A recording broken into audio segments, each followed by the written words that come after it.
over 10 years, the differential between 3% growth and 1.8% growth comes to about $3 trillion of extra money, which could be poured in for any number of private sector uses. All right, that was yours truly interviewing Scott Bessent at the Ziegfeld Theater, no less, for the New York Economics Club. But the point is important, and joining us now is the great Newt Gingrich, friend and mentor to all of us, former House Speaker and, of course, Fox News contributor. Newt, I know there's a lot of things we can talk about, but I kind of have Scott Bessent on my mind. He spoke very well today at the New York Economics Club. After his speech, I had a chance to interview him, et cetera, et cetera. And I'm thinking growth, Newt, growth. This is not a new subject with us, but it's an important subject with us. And it sometimes gets lost in further discussions. And just to start out, the difference between 3% growth for the next 10 years and 1.8% growth is about $3 trillion of extra money. And, Newt, that would be private sector extra money under the Trump policies, which are ending big government socialism. I mean, to me, I'd like to see that number ventilated and put out there, because that is a massive number. And that shows you that, and that number will go to middle-class pocketbooks and wallets, Newt. Let me just add that and then turn it over to you.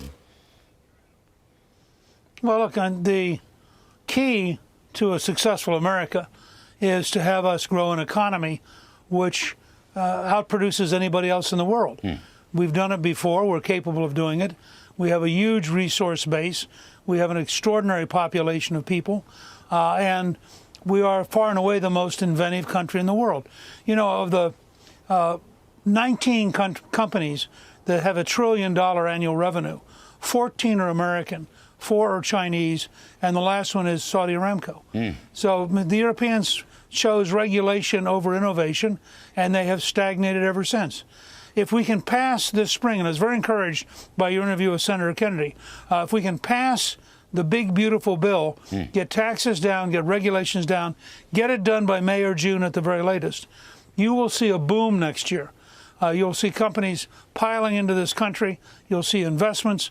With all the things going on in new technologies, I just recently visited a factory called Divergent, which literally can reduce costs by somewhere between 40 and 70%. It's the most advanced factory on the planet.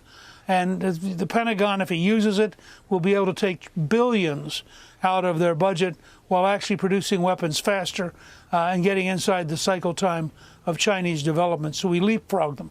So there's so many good things coming down the road that if we will focus on making America the fastest growing, most desirable place to invest, the place where you want to come to build your next factory, to launch your next company, to hire people, I think that we could enter what President Trump called a golden age. You know, the next factory point, Newt, let me just hang on to that.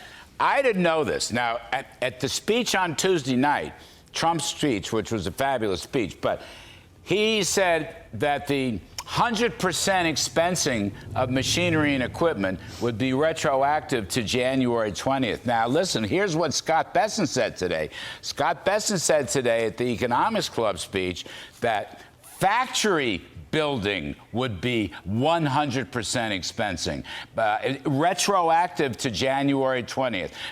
Not apartment houses, okay, not shopping centers, but if you build a new factory, and you're going to get the 100% expensing, and you probably would get the 15% made in America tax rate, that will be fully expensed and written off retroactively, Newt. That's fabulous. I didn't know that. That just slipped out in the Scott Bessent thing today.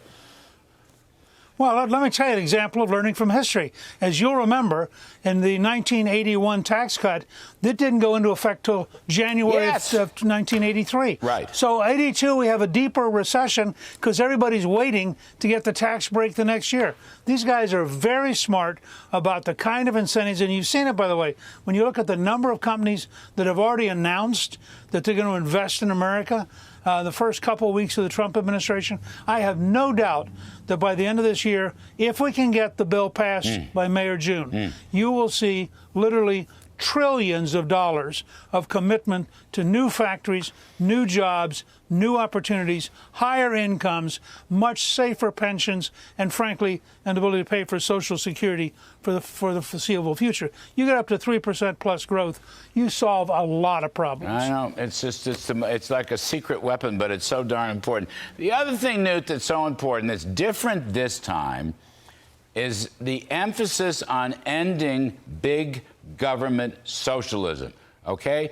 It may start with Elon Musk. It's running through Trump. It's running through Scott Bessent. It's running through Russell Vogt at OMB and Kevin Hassett at the NEC. I mean, the big government socialism, which strangled and smothered the economy for 4 years and made everybody glum and dismal, they're trying to get rid of that. You know, rescission authority and budget authority and you name it.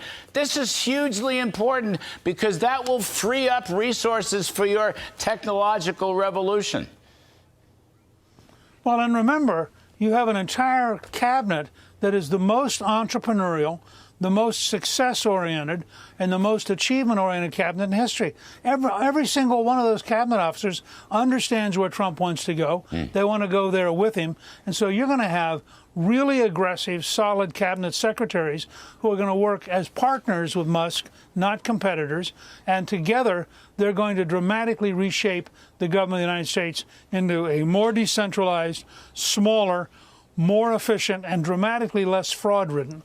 This is an amazing historic moment. Right. You've been fighting for it 4 years now. You were right, 1,000%. Newt Gingrich, you are the best of the best. Wish I had even more time, but we'll talk soon.